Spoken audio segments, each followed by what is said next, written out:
You said Shedeur is going to be the Heisman next year and the #1 overall pick. We start today's show. JB had a little mini rant saying that he doesn't see it. The guy's not elite as an athlete in comparison to like guys like an AR5, Lamar, Justin Fields, etc. He's not an elite passer, an actual talent from an arm standpoint, like guys like a Joe Burrow, Mahomes, Josh Allen. So he think he's just kind of just good to average in both categories. What are you seeing that's different in Shedeur that's going to lead to him being a #1 overall draft pick next year? Well, look, his last name is Sanders. That helps. You can't say it doesn't. Just like Eli and Peyton's last name were Manning, and that helped. So the lineage and the legacy is there. I think he's going to have an unbelievably productive season, where last year he was running for his life and still was, 30 touchdowns plus and only 3 picks all year. That's elite. That's hard to do. I don't care what anyone says, Coach. As a quarterback, you know damn well that that's a hard fucking stat to accumulate. I think that this year the offense will be a little bit more conducive to pro style. I don't think we'll have the same kind of spread look we had last year. I'm going to talk to Coach Prime about that today.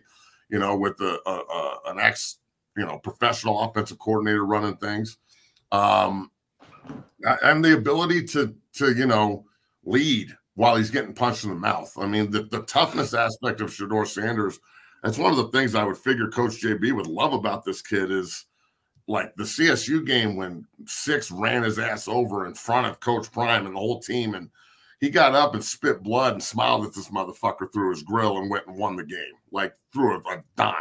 So I look at a guy who's has the tangible things I'm looking for from a leadership perspective, from a character perspective. He's not afraid. I've kind of sat back and thought about this a little bit more, but I saw a picture of his father today, Coach Prime, when he was about the same age, getting out of a Ferrari with, his coat zipped down to his belly button and the man meat sitting on his chest and a big ass chain and the fucking Jerry curl looking like the pimp he is. So I'm not surprised Shedeur does that. I'm not surprised he's got that part of him in there. And you know what? I think that everything's lining up for this kid, especially with the people he has around him, with Hunter and all these, all the receivers he has, and the shit he had to deal with last year, losing the way they did at the end of the year and having to overcome all that. I think that it's a perfect storm for an absolute explosion this year for Shedeur Sanders. So, look, I know I'm biased because I'm a Buff and I love that place, but I did say last year that he was going to be elite, and you can't say, look, go back and watch all these games and actually watch them and not just, hate on the fact that he's a Sanders or whatever, and look at those numbers and then think about if they had a proficient offensive line that knew how to protect and they actually could run the football, because that's what I think is going to happen this year. They'll be able to protect the passer because the scheme's going to be different. They have better players. Coach Prime went out and got better guys. We all know he did, Jordan Seaton being one of them. And then they couldn't run the ball worth shit last year because of their scheme and their offensive line, and that will improve. Even if they start running the ball 50% better and they're middle of the road, all of a sudden all those play action looks work. You get somebody to bite.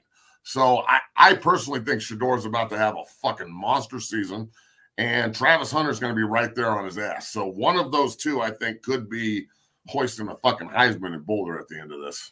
JB, what's your response to everything Matt just said? And keep it real. This is Wednesday. This is the Coach JB Show with Big Smitty. Video narrating. I'm reading Matt's tweet over here. I didn't see that until right now. Latrell Flowers, stop. Preach, Matt. Who's Latrell Flowers? Hey, Smitty, I don't know if you've seen the tweet. Matt already responded. I'm going to eat crow. Blah, blah, blah. Hate. Okay, it's not hate. Here's the truth. You and I and Matt and Smitty have had this discussion. You both have called me the old man on the front porch yelling at the clouds or whatever when it comes to quarterback play. So I want to ask you and flip it on you guys. The guys that you say succeed the most are the guys that can get out of trouble in the NFL and have elite arm talent while they get out of trouble. He has either. He's a mid-athlete with a mid-arm. I'm trying to figure out how he projects. All the things you just said could very well be true. He could win a Heisman. He could fucking have a great year. No question about it. We've seen the Manziels and the Bakers and all those guys in college rip it and be absolute shit in the pros. So my point is, where do you see him projecting, though? That's the thing I do. I project to the NFL. I don't care about college. We've seen a lot of legitimate guys play in college. I don't see him translating to the NFL after. This is only after, Matt. I've got to watch 2 weeks of film on him. We got the All-22. I've been watching for 2 weeks with Sean. Right. I don't see that after I've watched him more and more and more. I was impressed TCU game last year. Steve Kim and I watched. I watched him. I'm like, all right, he makes some very, very, very, very critical throws where a lot of folks that don't understand quarterback play would understand. He threw a dig route low, way out of harm's way for a receiver. I thought was critical. I thought it was impressive. He showed me some things. But then you mentioned leadership. I don't see that, only because I've seen and talked to some folks on the scene that said differently.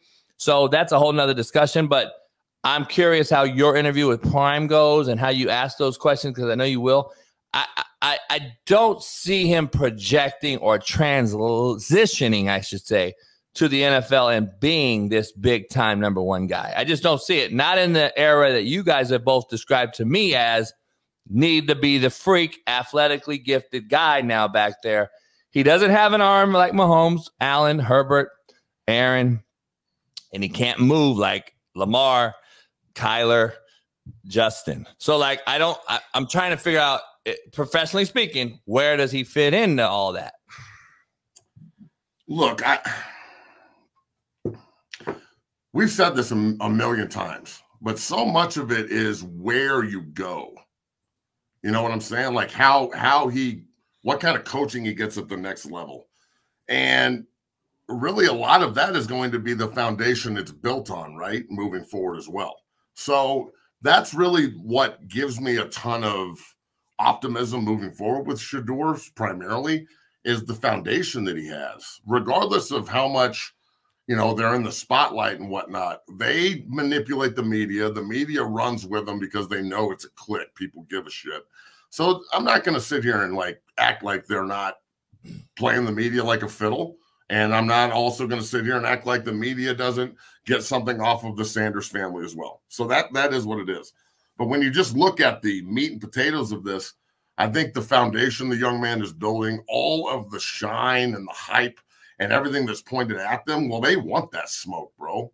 Like, I'm going to talk to Coach Prime about that today on the when I go up there and interview him, but it's going to be focused on, a lot of people would say, the media has got a ton of eyes on this one particular player on our team, and the coach will stand back and be like, hey, everybody needs to act the same. We all may be the same, but, we're different at the same time, but we've all just got to, keep moving forward and try not to let the media and everything distract you.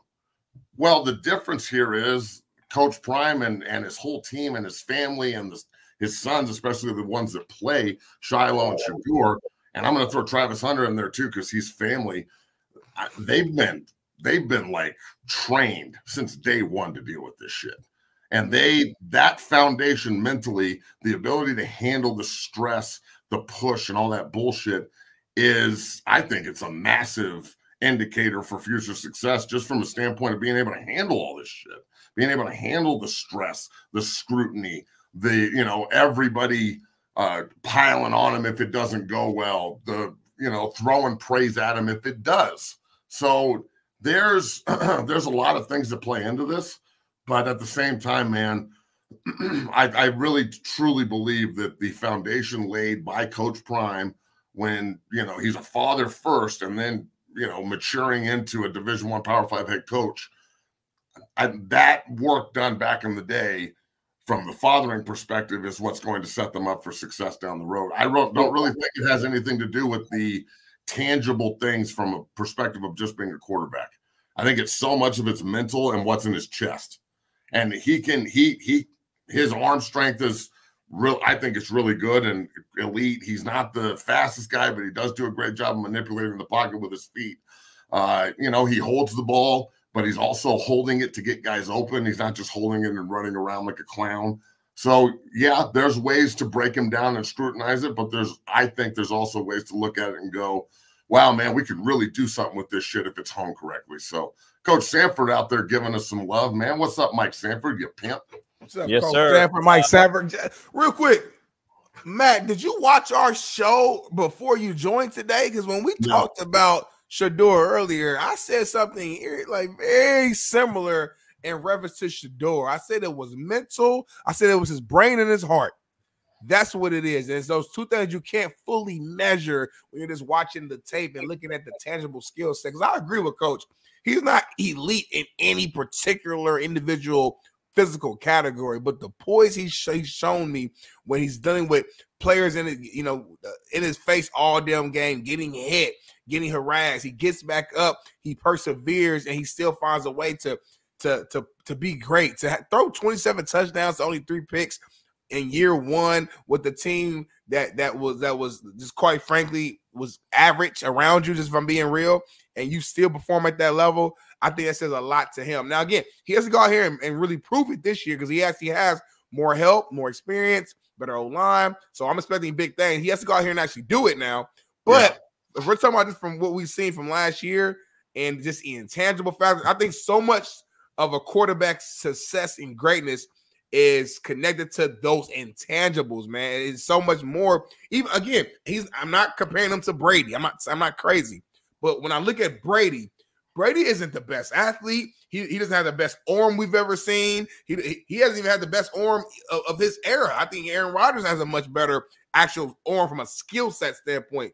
But Brady has that it factor. He knows when there's 2 minutes remaining, he's going to win the game. He makes the big time throws when necessary. He knows how to win. And those are things that you just can't measure when you're just looking at numbers or watching the tape. And I think Shedeur has shown some signs of having a little bit of that inside of him as well. I agree with you, bro. And look, he's got a lot of things he's got to fix. But at the same time, the ability to look at himself and say, my standard has to be all the way up here if I expect anybody else to match it. And that's a big time attribute for leadership and character and everything else. So